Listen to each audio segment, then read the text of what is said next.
Great. Welcome everybody Tuesday evening at 7:30 p.m. to the next segment of the class, of the course that we're doing called Seriously Happy, based on the Tanya, starting from chapter 26. Starting from chapter 26. And now we're starting, Bezrat Hashem, a new chapter called now it's chapter 27. This class is perfect for dinner time because at dinner time we eat and there are different types of foods, and you might even have in front of yourself some food and drink to experience the class in a nice and pleasant manner. So by divine providence, in this week's Parsha, we talk about Rivka, who together with Yitzchak had twins, Yitzchak and Esav, in this Parsha Toldot. And Rivka says to Yaakov, I'm going to prepare foods, va'asei matamim, make for me tasty foods, just as your father, I will make for you to give to your father, Yitzchak, because that's what he just asked for. What did Yitzchak ask? Yitzchak asked of Esav to go bring him food, and then he said, I will give you a blessing. So Rivka knew that these blessings are going to be big. So Rivka said to Yaakov, I'm going to prepare the foods, and you give them to your father, so you should get the blessings. And at later on in this lesson, we're going to wrap around how this whole thing has to do with this verse. So we talk about preparing foods, va'asei matamim. Generally speaking, when we talk about tasty foods, there are two types of tasty foods that there are, generally speaking. There are sweet foods and there are spicy foods. Each one has its own unique characteristic. Depending on your taste buds, you like either sweet foods more or spicy foods more. If someone appreciates spicy foods more, they're usually more mature as opposed to a child which likes more sweets. Or it depends if you're born in Israel or in some of these countries, the Sephardic countries, you like spicy foods more.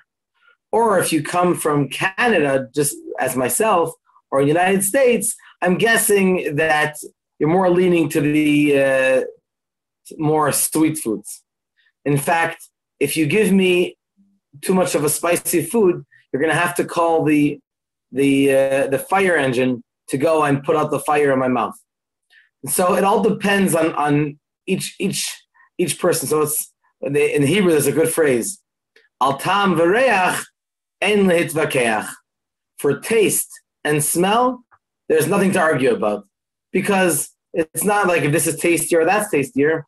They're always tasty. It's just that everyone has their own taste buds and everyone has their own way of appreciating the food that Hashem gives us and the food that our spouse makes for us. And so if you ask which one is tastier, each one has its own taste. Now, if I was to ask you,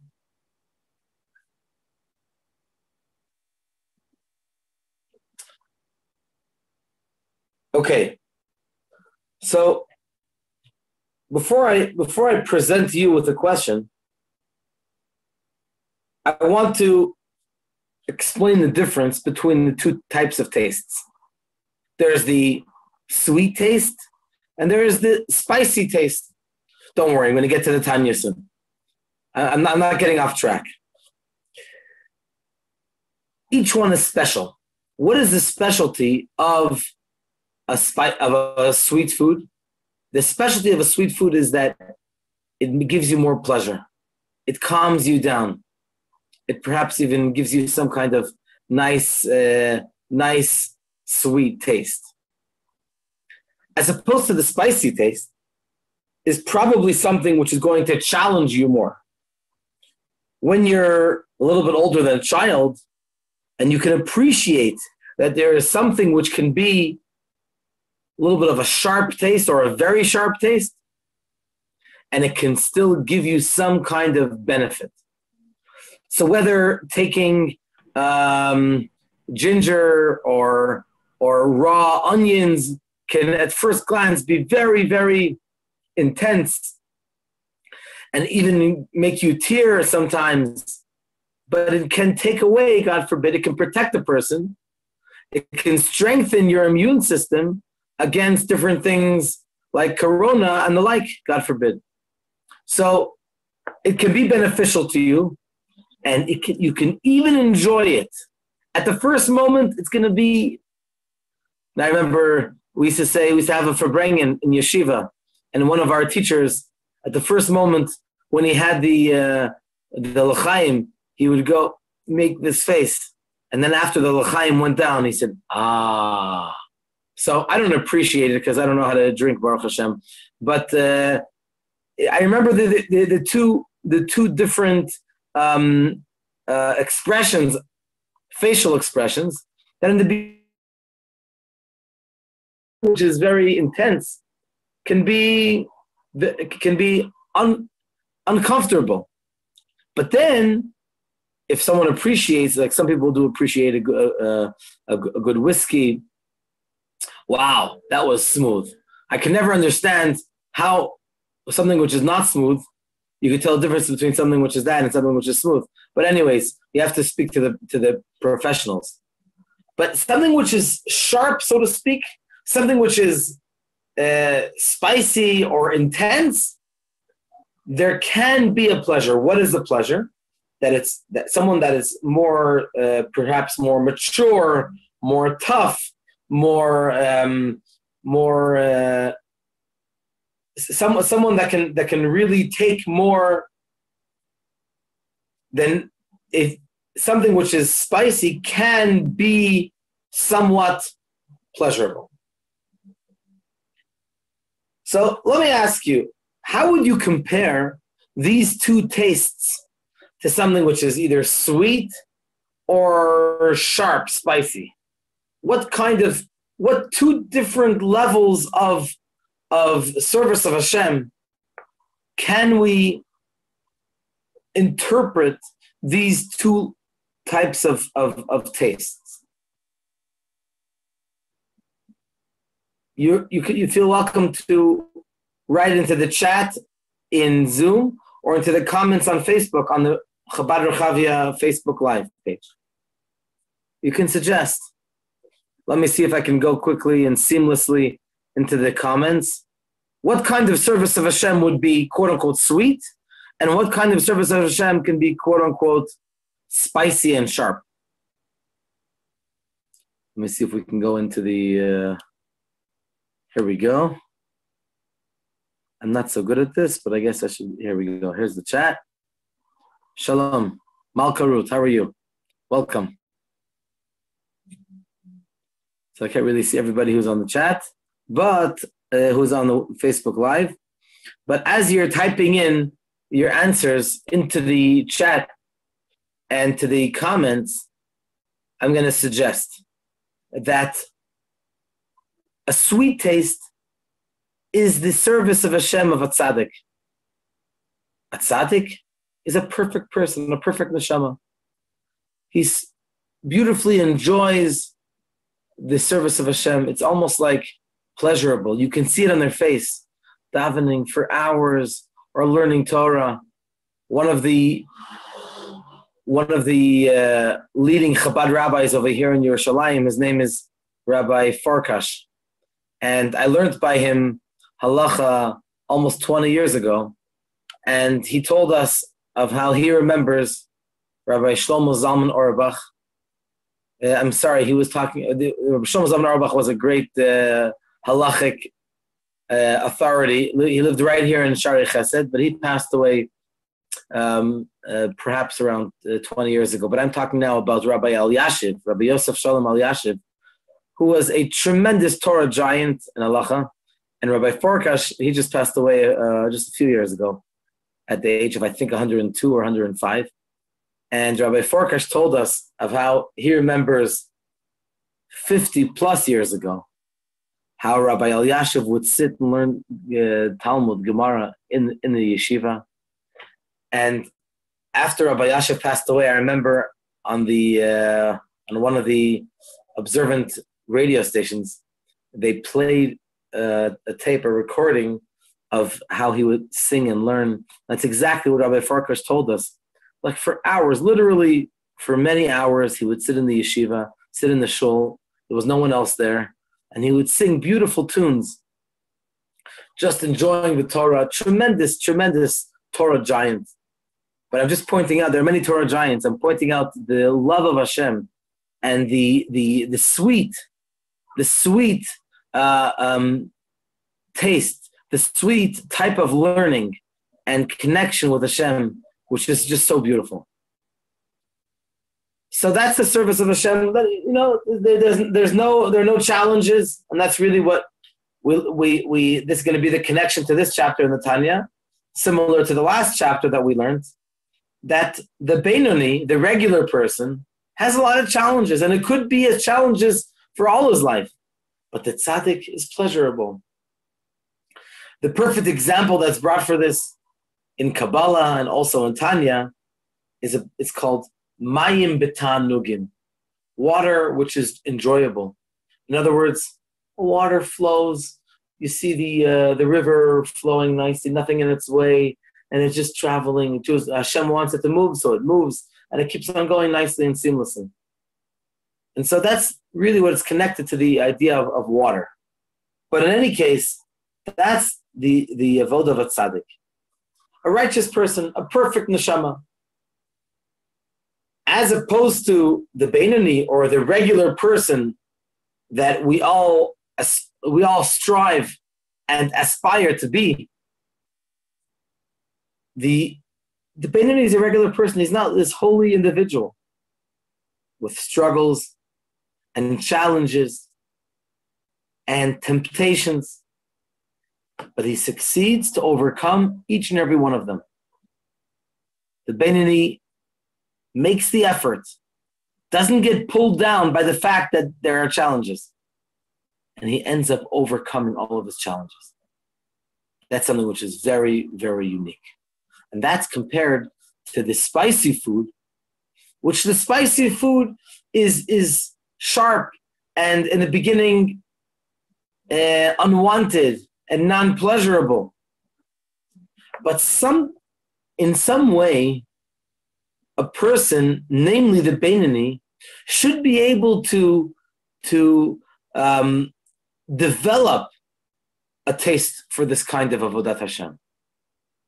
That even the Beinoni, even someone who struggles, just like when someone gets used to spicy food, so too, this individual, the Beinoni, should get quote unquote used to this way of service of Hashem.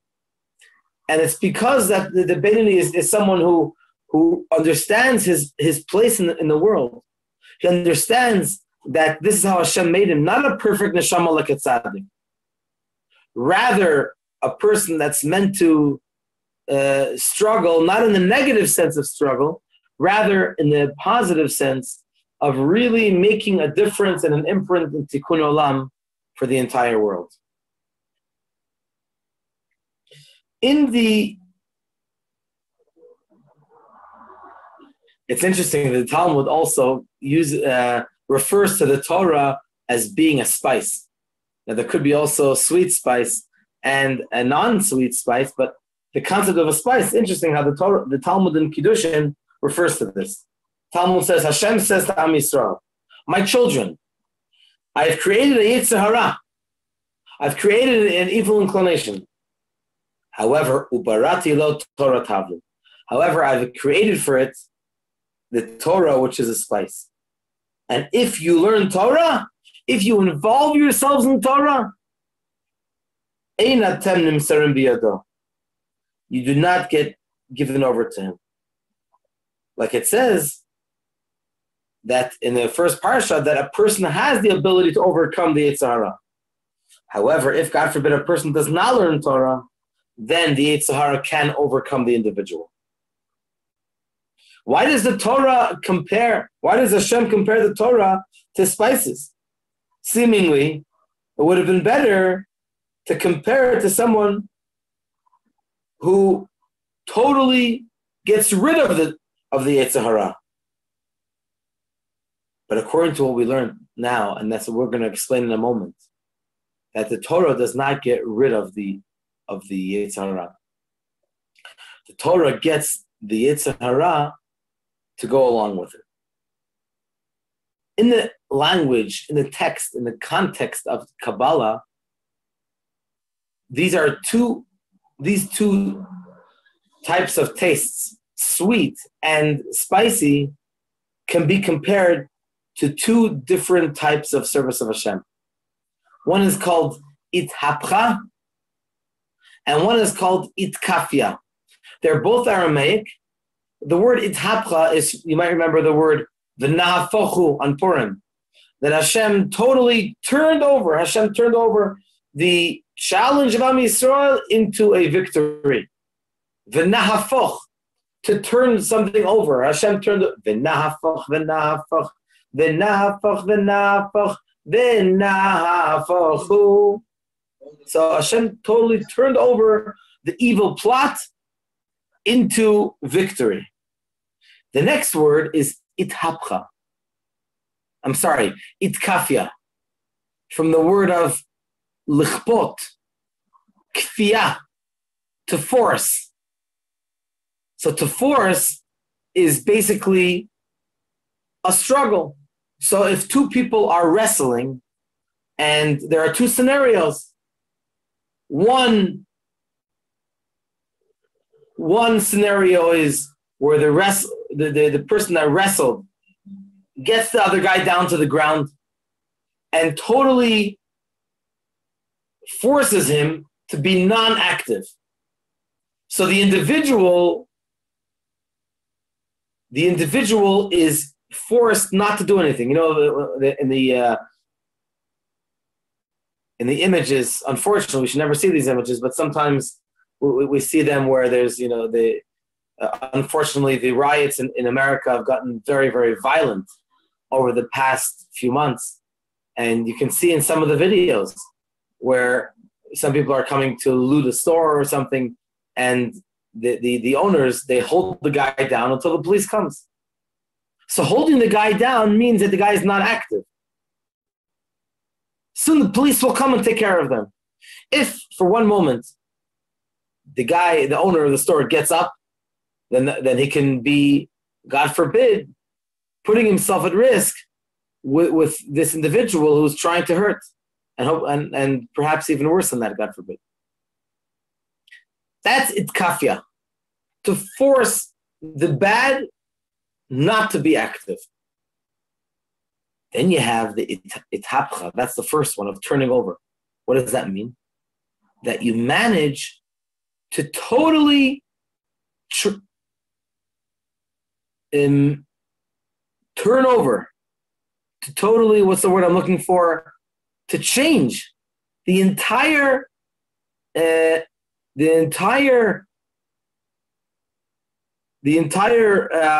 characteristic of the evil, and the evil itself becomes good. I know it sounds far-fetched, because it is.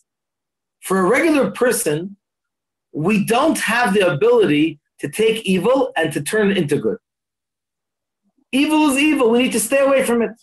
We need to compress it. We need to force it not to be active. But then you have ithapcha. Ithapcha means to turn over the bad upside down, that the bad becomes good. These two services of Hashem are compared to the tzaddik and the beinoni. The tzaddik does ithapcha, totally to turn over upside down, that the evil is not evil anymore.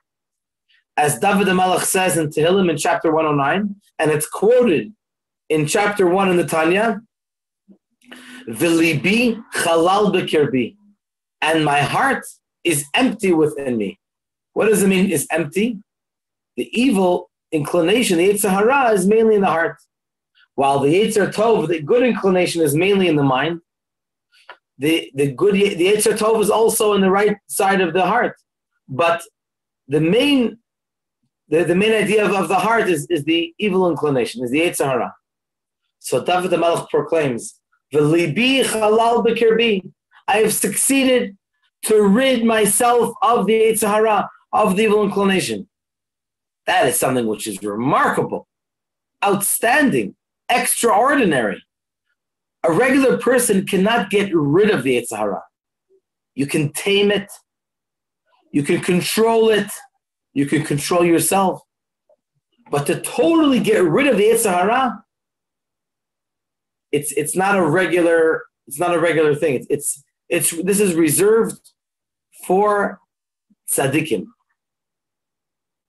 So now let's connect this concept to what we started talking about the different types of foods. Because after all, the Torah that we learn is compared to food. It says it in Tehillim. And your Torah is within my intestines. Because we learn the Torah, we learn the information, and the information comes in. So we can have two types of approaches when we serve Hashem. Either a sweet approach or a spicy, sharp approach.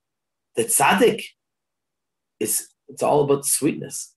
Because the tzaddik doesn't feel the Yetzer Hara. Believe it or not, we learned about it in the last chapter. The tzaddik simply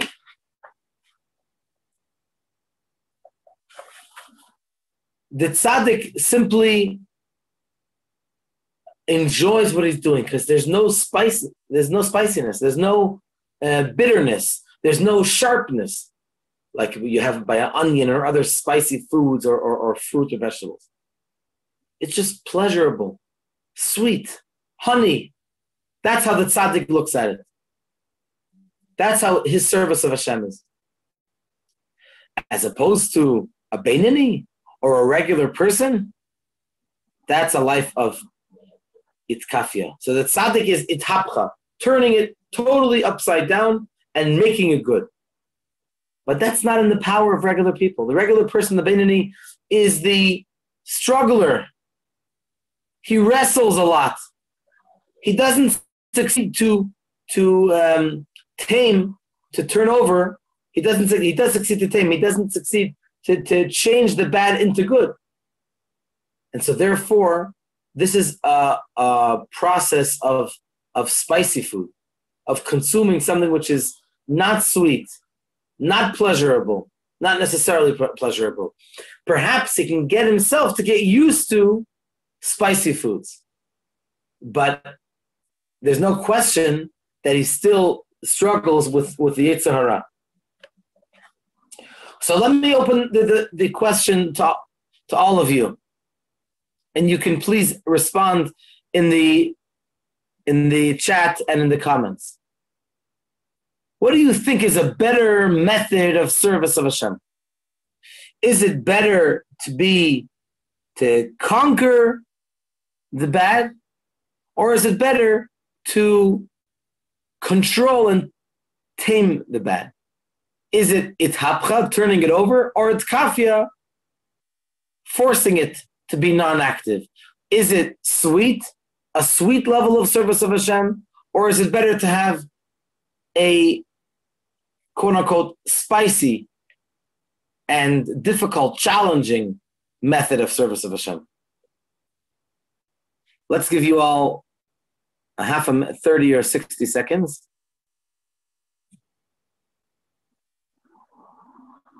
I see over here we have Arya Leib, Malkarut, Safta, Tzvi Sadan. Tzvi, how are you? Okay, let's see. I don't know. I can't see who's on Facebook, but I hope that some of you have some kind of suggestion. Is it a better way, a method of service of Hashem, of doing it a sweet service, a sweet avodat Hashem, or is it better to be a challenging one of struggle?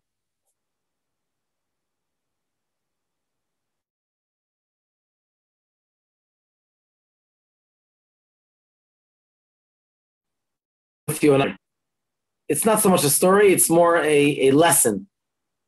But one time, they wanted to reprint the Torah Or and Likutei Torah of the Alter Rebbe.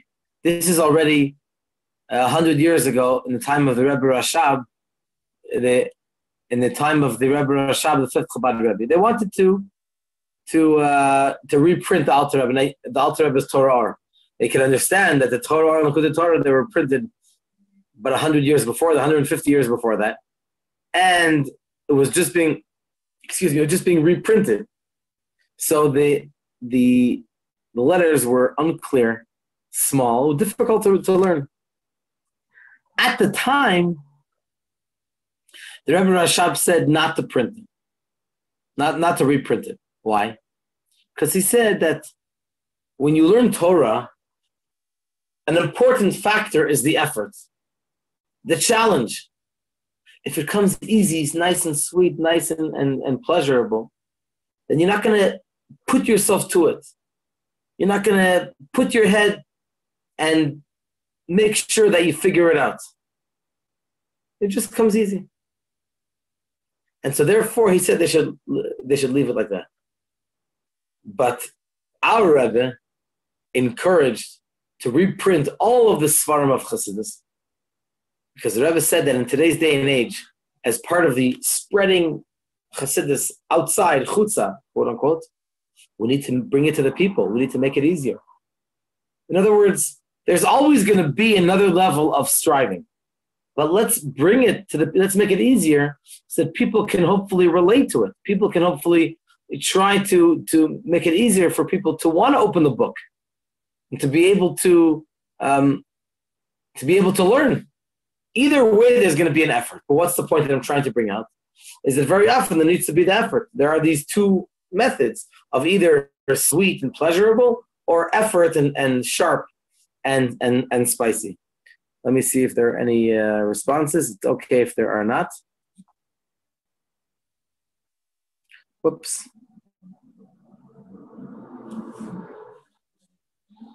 Sorry about that. Let's see over here. Okay, in the chat, I see a few responses. So I see that Tzvi says the challenging one sounds better. And I'm not sure if this is Mordechai or Raya. It would be better to tame the bad. This way you have control. Okay, very nice. For Malkarut, struggle makes a deeper impact. That's a very powerful line. And of course, Aryeh, challenging one sounds more rewarding. You guys must be part of Chabad of Rechavia. I'm telling you, you must have been here. You must have been have listened to a couple of our lessons. This is unbelievable. How we all have a similar way of thinking, and that's really what all of you said. And I'm sure there are some comments in the Facebook Live page, and if not yet, then hopefully there will be soon. So this is great. This is really, we don't know why Hashem created the world with challenges. And we hope and pray and we demand by Hashem that challenges should be something of the past. And therefore, all of what all of you said applies, is true, hopefully for the past. From now on, it should be simple, smooth, pleasurable. That's what I wish for all of you and myself and all of Am Yisrael. However, the Alter Rebbe is discussing over here in principle. And of course, that's what all of you are suggesting. There is an advantage of having a sweet method, a sweet taste of the service of Hashem. Because obviously then there's no problems. However, just like it came, you could also forget about it in just a moment. Like that was the concern of the Rebbe Rashab. That if people will just be easy to learn, then they won't put their mind to it. And if they don't put their mind to it, then it becomes, it may not stay for that long. Because when you work at it and you strive to be successful, it stays with you. It becomes part of you. And that's something which is extraordinary. And so that's really what this chapter of Tanya is discussing, and this is the underlining point of this course that we're talking about. Yes, unfortunately, sometimes, hopefully something of the past, Hashem brings challenges. May there not be any challenges anymore. But when there's a challenge, we have to take the opportunity, and instead of making it a stumbling block, it needs to become an opportunity to climb up and to be higher. If you watched the amazing Kinos HaShluchim, the banquet, that I sent around the link on Sunday evening, if you watched it, then you heard what Rabbi Kadarsky said. And I'm going to say it in my own words. He said, the world is going through a nisayon, a test. And many organizations have unfortunately closed because the test is very, very challenging, very difficult. But the root word of the word nisayon in Hebrew is 2 letters. Nun samach. Usually a root word in Hebrew is a minimum of 3 letters, but sometimes it's 2 letters. Nisayon. Well, did you know that the word nes also means a flag flying high? Wow. See, a person can take, in Hebrew, everything is very exact. And if 2 concepts, even if they seem opposites, come from the same root word, that means they have a connection. So if you have, God forbid, a test, a challenge, and you use it to be a stepping stone, to be a nest, a flag flying high, then you're fulfilling the purpose of why Hashem gave you the challenge. Because Hashem wants you to make it into, instead of something, God forbid, pulling a person down and becoming depressed, all of a sudden the person uses it to stand up tall, to stand up to the challenge, and to be able to flourish from from the challenge. And that's exactly why a nes also means a miracle. What's a miracle? A miracle that can be something earth-shattering or something unexpected, or if God forbid there's a challenge and all of a sudden it turns around and it becomes a miracle. Wow, Hashem made a miracle. And whatever it was, it worked out. There's no more problems anymore. A miracle is usually in a flash, in one moment, from the deepest low to the highest opportunity. That's the same idea, same concept of taking a nisayon, a test, and turning it over into a flying flag up high. And that's the point of this chapter. The Alter Rebbe is going to explain that even though itchapcha, turning it over and making the opponent also go with, which is an amazing thing, but it's very, very rare. The itkafia is something which is remarkable because most of us, the vast majority of us, are here to deal and to hopefully succeed with the challenges. Now, hopefully the challenges are not from negative to positive. Rather, in positive itself, you can have challenges.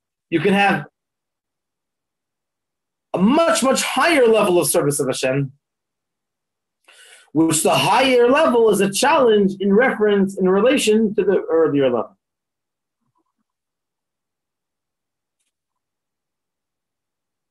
So that's really what we're dealing with. In a few moments, we're going to open up to the chapter 27, and it's not the beginning of the chapter, but it's the beginning of a new paragraph. And so I think we've pretty much covered the differences and the advantages of each one. I just want to explain more, a little better, the difference between conquering and holding them down, and the second option is to change it over from an enemy to a friend. When you have a conversation with someone, and you can have a difference of opinion, it's perfectly okay. Hashem created us Just like no two people look alike, also no two people think alike, and it's perfectly fine, it's legitimate. It's a question if we can still get along, even though, despite our differences of opinions.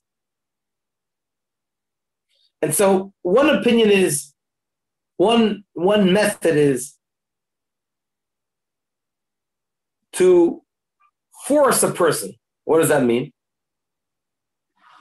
You can bring proofs to the other person, very, very strong proofs that you're right, but the person still will not be convinced. He'll say, okay, you're right. I see what you're saying, but I don't really understand it well. So you've almost imposed your opinion on the other. You've proven, but the person has not yet been convinced. He understands that you have a very strong point, but he doesn't really, he hasn't digested it yet. The other option is to convince. If you have a good power of explaining and convincing, then you've totally captured the individual, that the person should be there with you. And that's the best way to have an argument. On the other hand, we're saying now, the point of the Tanya is that when you control the bad, then you're exercising the challenging part, and that's something which is unique. So there's a great story, which this is an example for the tzaddik, turning it totally over. Because as you can probably imagine, that if you succeed to get the enemy to be on your side, to be, instead of an enemy, to be your colleague, your acquaintance, and your friend, that's a great level. That's like the level of the tzaddik. So there were two great tzaddikim in the time of the Talmud. They were authors of the Talmud, amongst the many Amoraim. You had Rabbi Yochanan, and you had Reish Lakish. Reish Lakish, excuse me, please. Reish is abbreviation of Rabbi Shimon. So sometimes he's referred to as Rabbi Shimon ben Lakish, and sometimes Reish Lakish. So Reish Lakish is a great example of Itapcha. He was not observant. He was born not in an observant family or environment, and he was extremely strong and mighty, and he was the head of the mafia. One time, Rabbi Yochanan met him, and he told him, "Chelach lo raita. Use your power, your energy for the Torah." These two words in Aramaic pierced Reish Lakish's heart, and he did teshuvah, and he started to learn Torah. And now his entire effort and energy was focused for learning Torah, to the extent that they said that whoever saw Reish Lakish when he learned, it was compared to someone who uproots two massive mountains and crumbles them together. But in learning, he was able to ask very, very deep questions. And Rabbi Yochanan was his teacher and also ended up becoming his father-in-law. Rabbi Yochanan was able to respond to Reish Lakish and to answer, I believe, 24 answers for every question that Reish Lakish asked. So, in summary of this point, before we get to the text of the Tanya, we have the service of Hashem of the tzaddik, which is a sweet service, and we have the Beinoni, the regular person, which is the challenging approach. So, let's open the Tanya, please, to chapter 27, Perek Chav Zayin. And we're going to see in a moment in the text the quote from this week's Parsha. That what a divine providence. That we meet this portion of the Tanya right in the week that we're learning Parsha Toldot. When Rivka says to Yaakov, "Here, I'm giving you tasty foods to give to your father Yitzchak." what do you think? It's just physical food, tasty foods? We're talking about Rivka Imenu, our matriarch Rivka, who is giving to Yaakov, to be Yaakov Avinu, food for Yitzchak Avinu.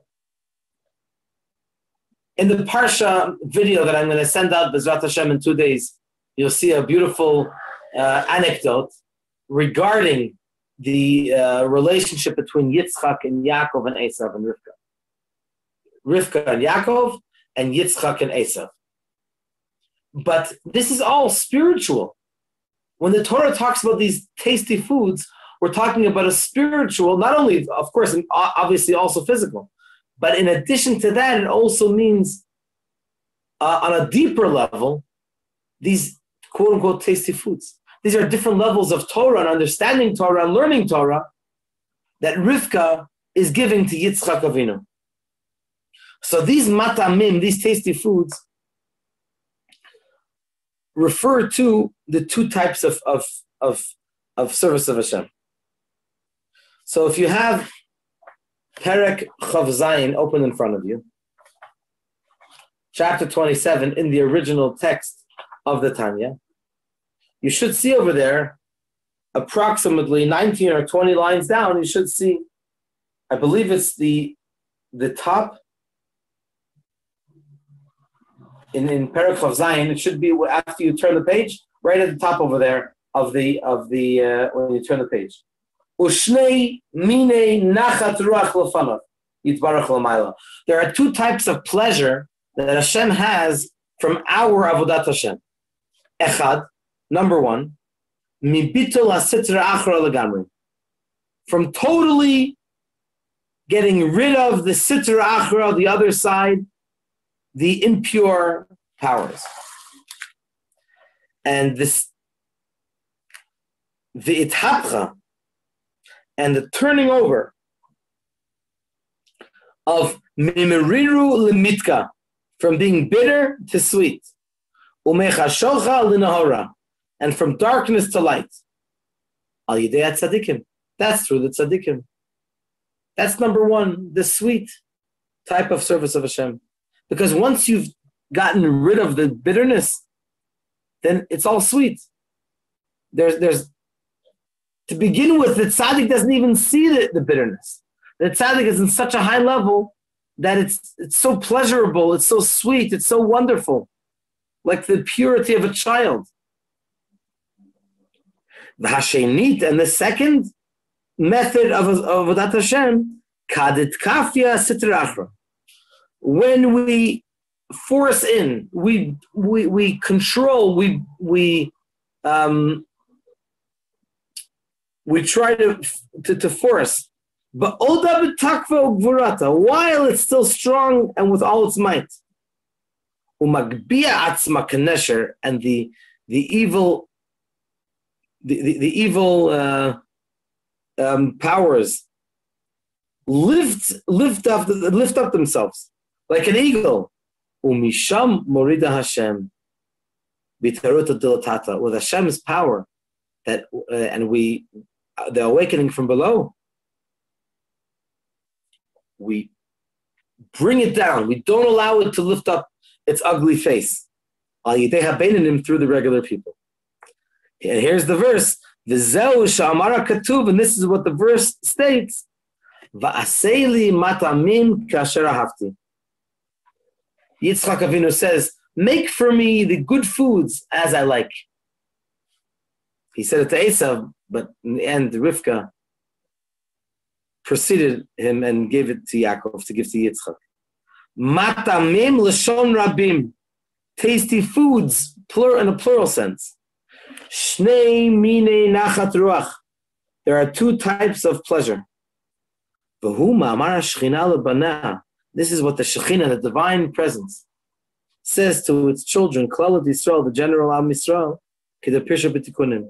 It's not just that Yitzchak said it to Esav and I guess also to Yaakov, but it says in the Zohar that the divine presence, the Shekhinah, says it to every single Jew.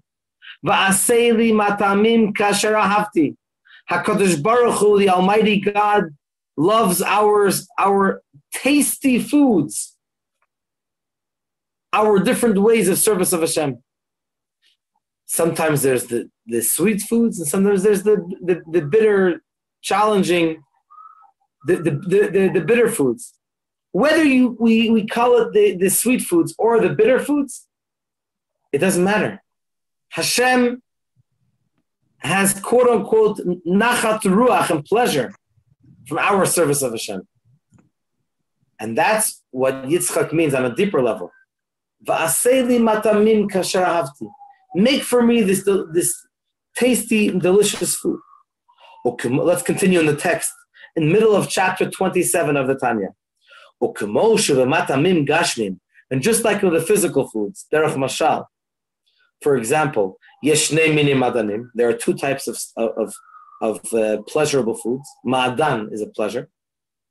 Echad, number one, from sweets and pleasurable foods.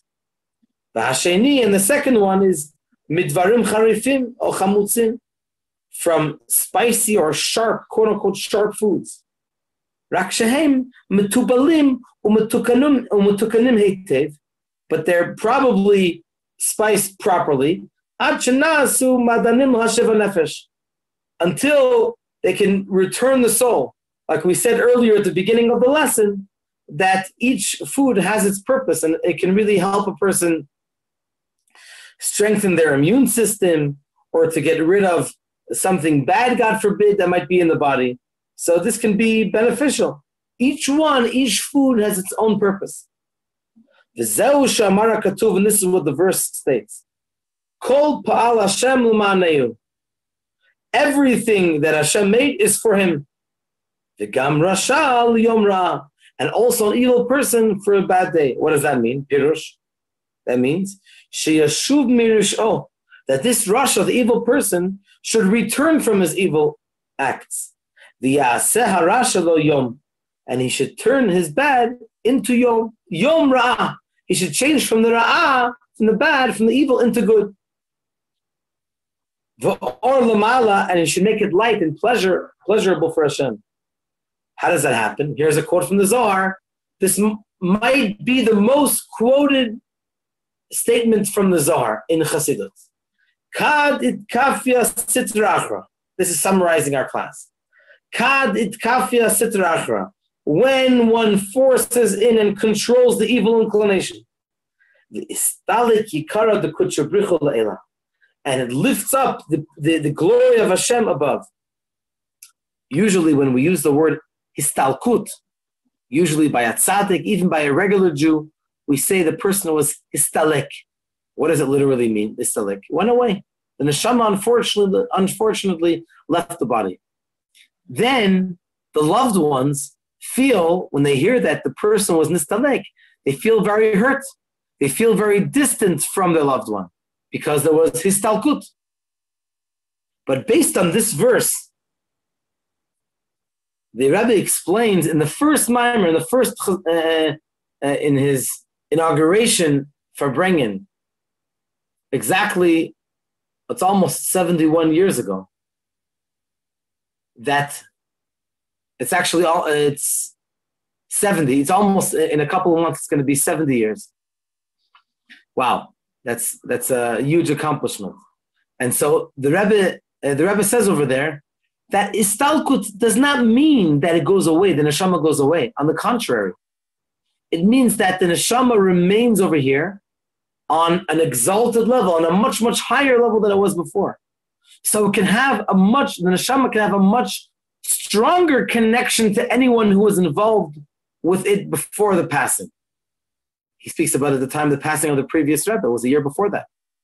That's the specialty of istalkut. Can you imagine the chief rabbi, or can you imagine a prime minister of a country, or the president of a country walking in? So that person is usually a special, unique individual. You don't even have to point him out. The moment that you look at him, you right away realize that the person is exalted. His feet are on the ground, and he walks into the room just like everyone else is in the room.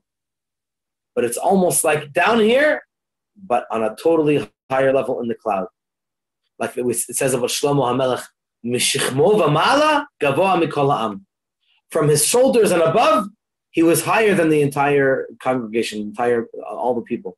In other words, you could be down here, but be on a higher level. That's istalkut. And that's very encouraging when we talk about someone that had passed away, because that means that the neshama is still here. Here together with the family, together with the. And that's the idea that the Zohar says that happens. What happens when a person forces in the bad? We talked at great length, and most of you already said all by yourselves. It's a wonderful thing to have sweet food and to have an easygoing relationship with Hashem. But it doesn't seem to have such a strong impact on the person, on the individual. But when a person encounters evil, or when a person encounters a challenge and controls it, itkafia, holds it in, doesn't allow it to be active, and for some of us, for most of us, and perhaps all of us, it's a lifelong challenge, that brings the greatest pleasure to Hashem. And the Rebbe quotes it actually in that first mimer, in the first inaugurating mimer. Quotes this statement. When one forces in the evil, Hashem's glory becomes istalek, becomes almost exalted. It doesn't mean gone away. It stays right here. It just becomes at a much higher level. And Hashem has so much pleasure from the avodat Hashem that we do. And that is, in a sense, even a greater accomplishment than the accomplishment of the tzaddik. Because the tzaddik has an easy going. So it's wonderful. He does it good, but doesn't necessarily stay for long term. Over here, the Beinoni, the regular person, the average person, succeeds to bring the greatest glory of Hashem to the world. Just to finish off with a short story, that a chassid once came to the Tzemach Tzedek, the third Chabad Rabbi, and he complained to him, I don't have any drive, any excitement in service of Hashem. What do I do? And so the Rebbe answered him, the Rebbe Tzemach Tzedek answered him, what are you saying? And what should I do that I do have an enjoyment in the service of Hashem? In other words, thank Hashem 100 times that you don't have an enjoyment, and nevertheless you succeed to overcome your challenges or stumbling blocks. What do you want me to do? I should be the complaining. In other words, he didn't say this in these words, but he basically said, I'm a tzaddik, and I don't have these challenges. I should be complaining. You're the one that should be proud of your challenges, and you should realize how much Hashem has pleasure from your avodat Hashem, much more than my avodat Hashem. Thank you so much for joining us. Bezrat Hashem, next week we'll continue in chapter 27, Perek Chav Zayin, 7:30 Jerusalem time. And Bezrat Hashem, every morning, 9:30, right here in our Zoom room and on Facebook Live. And Bezrat Hashem, Friday morning, Kabbalah Cafe for Parashat Toldot. Looking forward to a great lesson and many lessons, Bezrat Hashem, of us learning together. Be well. Shalom, shalom.